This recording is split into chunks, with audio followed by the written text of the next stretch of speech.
Problema matag panahon sa kalag-kalag ang pagpangita sa ubang lubnganan ug matud pa sa mga piniyalan sa mga sementeryo nga normal lang kini. Jinky Bargio, Sugindimi. Luyo sa naglagiti nga kainit sa panahon wa kini mahimong babag alang sa ubang tao nga di mo bisita sa mitaliwa nilang mahal sa kinabuhi. Dinhi sa Samang sa Calamba, daghan ng tao ang inanay nga nangabot kaganihang alas 12 sa udto.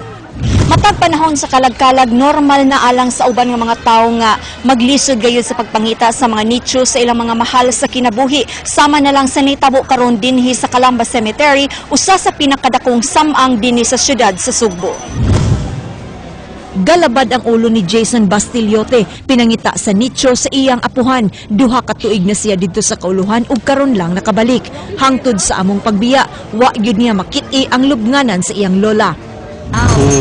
Kaya karon mo kabalik diri. Kung sa lason diri dakita. Pero natagbaw sa bugtuyok-tuyok si Emily, pinangita sa nicho sa iyang lola Clara. Hangtod nga nag-abot na lang ang duha ka mga batan-on sa tunga-tungang bahin sa sementeryo, pinangita sa nawa nga mga nicho. Human ang 30 minutos. Nalipay daghan kay nakita na jud akong lola. Matod sa caretaker sa Calamba, normal ra kini nga talan-awon sa maong samang. Ako may nagkuan rin. Naglimiti niya. Bisag kuha na ako mabantayan. Kuha na ako pabantay. Basahan na itong pangalan nila. Nga, dugay na ka diri. So, matabunan nila pangalan niya. May mangita. Hindi makaalinggat ka ba? Jinky Bargio, News 5. Subay sa kasaulugan sa adlaw sa mga santos karong adlaw, Cebu Archbishop Jose Palma misa ulo ug misa sa Mausoleo nga nahimutang sa Cebu Metropolitan Cathedral. Ryan Sorote, Suginlimi. Nabatasan sa mga arsobispo sa Sugbo nga matag Nobyembre 1, mo selebrado usa ka pribadong misa dinhi sa Mausoleo sa Cebu Metropolitan Cathedral. Si Archbishop Emeritus Ricardo Cardinal Vidal ang naandang magmisa sa maong Mausoleo kaniadto.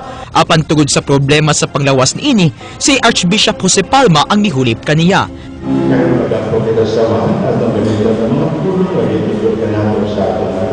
Ani agilubong si kanis Cebu Archbishop Julio Cardinal Rosales. Sa tunga nahimutang ang iyang nitso. Lumad nga taga Calbayog City sa Lalawigan sa Samar si Rosales. Apan gipili niini nga dinhi sa Sugbo Ilubong tungod sa iyang pagmahal sa dapit. Si Rosales gipulihan ni Cardinal Vidal. Nga labi na panahon sa Tulos Santos ug pista sa mga patay, may misa dinhi. Pero kamatuoran, sir sayad ka mga every Monday doon ay mga pari nga nagamisa dinhi, no? Lagip sa gipanglubong dinhi ang mga mitaliwang pari nga may serbisyo sa Cebu Metropolitan Cathedral.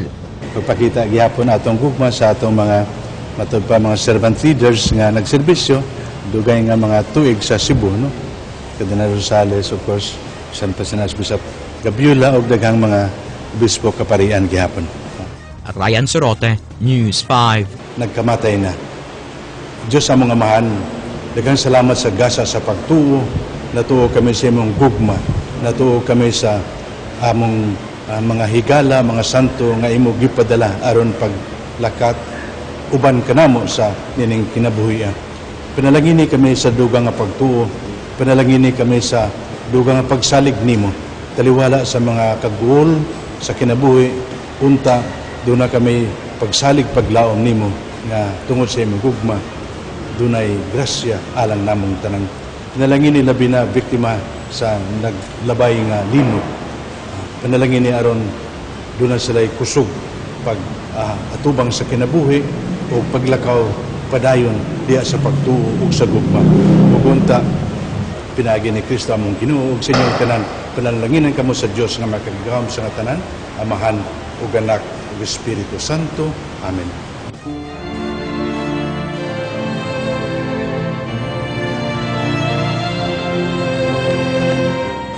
Lubnganan sa mga high-profile nga biktima sa violence, wa pa'y nibisita karong adlaw. King Perez, Suginlimi.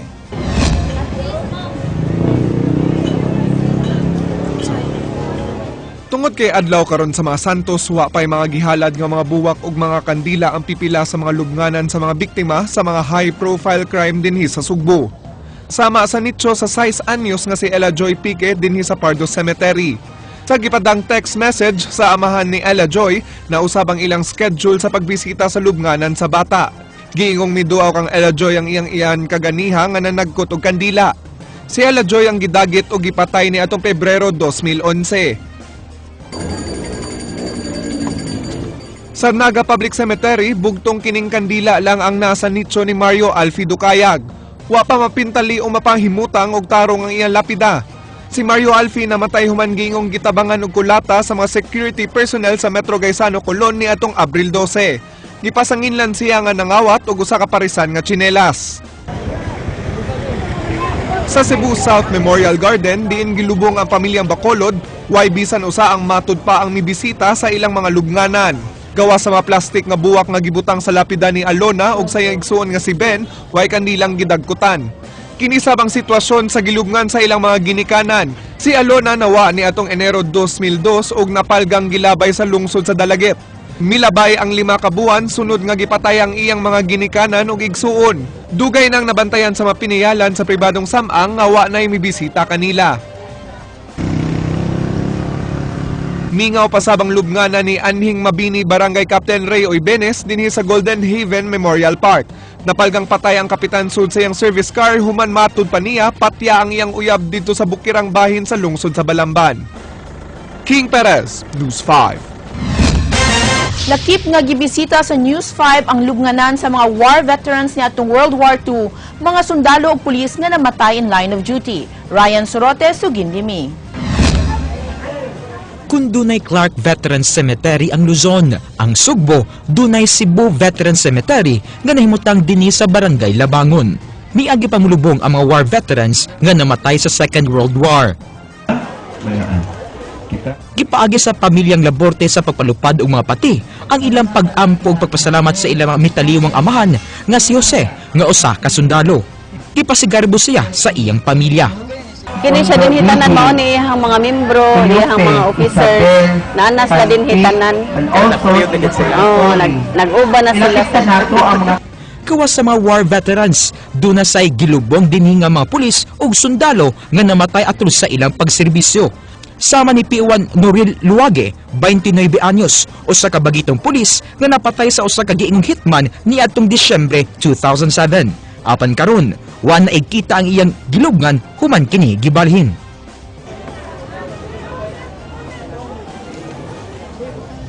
Dinhi sa Calamba Cemetery, gilubong si P1 Herlito Estremos, kinsa gikulata og gipusil patay gamit ang kagalingong pusil ni adtong Hunyo. Si Estremos kanhi sakop sa Police Station 2 sa Dakbayan sa Sugbo. Nadakpan na sa kapulisan ang mipatay kaniya. Alang sa mga kabanay sa mga veteranong pulis ug sundalo, ang pag-alagad sa nasod gamay lang kung itandi sa ilang pagmahal ug pag-alagad sa ilang mga pamilya. Ug karong adlaw mo'y labing importanteng adlaw sa paghandom kanila. Ryan Sorote, News 5. Pipila ka nato mahadlok musulod sa sementeryo apan dunay uban nga gihimo na nilang pinuy-anan ang mga nitso. King Perez, Suginlimi. Kunitandi sa bangsamang dinhi sa Sugbo, nagmingaw ang Chinese Cemetery. Pipila lang ka mga tagtungod ang nagbantay sila mga nitso. Kasagaran kanila, igo lang managkot. Mao nga dunay mga taho nga nahimo na kining hideout sa mga kriminal. Hinungdan nga gilikaya na kini sa mga tagtungod o gibalhin na sa laing mga samang. Sa una ninyong tanaw, magtuo ka mo nga usa kini ka nitso. Apan karon nahimo na kining panimalay sama sa pipila ka mga nitso diri sa Chinese Cemetery sa Dakbayan sa Sugbo. Kay matud pa sa mga residente nga wala na kini tagda sa mga tagtungod o gipanghabwa ng kasagaran sa mga bukog sa mga patay nga lawas, hinungdan nga namuyo sila diri nga walay abangan. Dugay na jud kami ning panahon mga 61 nagay ko katuig. Dili nagbantay ko aning minteryo. Usa sinang Milagrosa nga dugay nang nagpuyo ining usa sa mga nitso. Dinhi na siya nagdako kay ang iyang amahan maoy caretaker ni ini bisan ni atong duna pa kini sulod. Gikuha na ang mga lawas ni ini ni atong tuig 2011, hinungdan nga gihatag na ni kanila. Sama sa iyang amahan nahimo niyang panginabuhian ang pagbantay sa mga nitso sa kantidad nga 150 pesos matag buwan. Apan mikunhod kini tungod sa padayong pagbalhin sa mga patayng lawas. Nagtuo siya nga usa sa mga rason sa pagbalhin sa mga patay mao ang kusog nga kawat sud sa sementeryo. Dili tinuod bitaw jud na di may mahadlok og kalag ang hadlok ka na mo ang buhi nga daghang mga binuang diri, mga snatcher, tanan na diri. Giagwanta sab sa pamilya ni Nang Delia nga dinhi mopuyo sa sementeryo, human gidemolish ang ilang Pinoy anan sa barangay Careta. Kay diri. Malipan na insect ball. Kung doon na pa sila'y tarong nga kabalhinan, andam silang mo pahawa sa dapit sa mga patay. Amay ang tato sa gawas ganyan. Asam to paingon ani. Ang tagaan mi sa gobyerno ngano man di dawato na mo. King Perez, News 5.